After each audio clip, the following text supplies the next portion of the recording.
Dan. And you'd be right at the coalface, and so is Graham. So it hasn't been tested yet, but the threat, so it's just a big stick at this point, is that correct?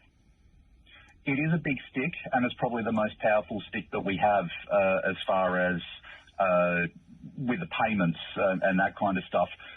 There is a little bit of flexibility as well. So say, for example, you've got somebody who can work from home, who's got computer skills, that kind of stuff. If they're applying for working from home jobs, vaccination is not an issue. But if they are applying for jobs that require a vaccination and they haven't been vaccinated, that's where they fall into the trap and where their dole can be stopped.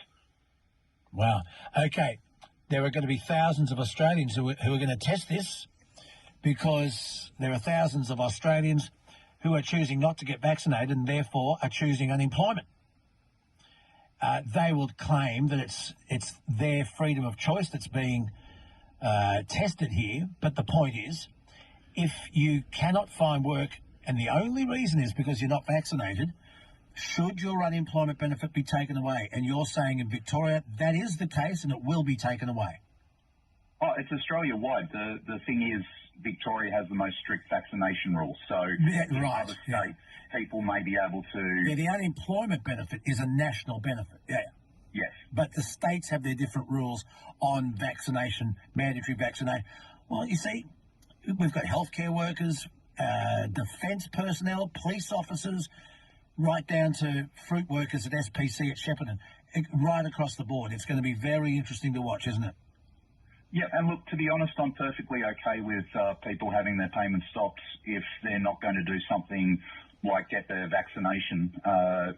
Every choice has a reaction. So what he's saying, if you're on the dole and you're not vaccinated, you will be cut off the dole. So which means you'll have no money coming in at all.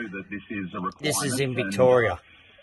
If you don't want payments, that's fine. Stick by your guns. But if you're going to say no, then that's going to be the consequence. If you want to travel overseas, you're going to have to be vaccinated or have a very good excuse. If you want to travel overseas, fuck off. If you don't, well, there are consequences. The Reverend Jim Reynolds is the head of Outreach Ministries Australia. Thanks for that, Jimmy. So, yeah, you just heard it. So, Victoria is going to be the first state. So, if you're unemployed and you go on the dole and you're not vaccinated, you will not get the dole. You will not get the dole.